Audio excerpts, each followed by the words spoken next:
চলো সমবেগে চলতেছে এমন একটা বস্তুর বিভিন্ন গ্রাফ আমরা দেখে ফেলি। ফার্স্টে বেগ ভার্সেস সময়ের গ্রাফ।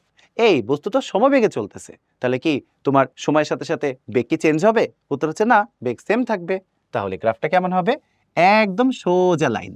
সময় চেঞ্জ হলেও বেগে চেঞ্জ হবে না, বস্তু সমবেগে যাচ্ছে। আচ্ছা, এবার বলো তো তোমরা আমাকে, সমবেগে চললে বস্তুর ত্বরণ কত হয়? সবাই তো বলতেছো জিরো। কিভাবে? ওই যে ত্বরণ সমান ছিল V minus you by T.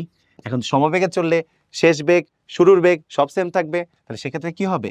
V minus V by T, অর্থাৎ ত্বরণ হয়ে যাবে জিরো। গ্রাফটা কেমন হবে? একদম জিরো হয়ে যাবে, গ্রাফ কোনো চেঞ্জ হবে না, জিরোই থাকবে। আচ্ছা, এবার কোনো বস্তু সমবেগে চললে তোমাদের সূত্রটা কি মনে আছে? কি জানি সূত্র ছিল সরণের সূত্রটা? হ্যাঁ, এই যে এস সমান ছিল ভিটি। চিন্তা করে দেখো তো, তোমাদের কি মনে আছে ম্যাথে একটা ইকুয়েশন পড়ছিলা, ওই যে ওয়াই সমান এম এক্স, এটা কি ছিল? মূলবিন্দুগামী সরলরেখা। দেখো তো মিলে নাকি? সরণটা আছে ওয়াই অক্ষ বরাবর, সময়টা আছে এক্স অক্ষ বরাবর, অর্থাৎ সরণ ভার্সেস সময়ের গ্রাফ কি হবে? গ্রাফটা হবে একটা মূলবিন্দুগামী সরলরেখা।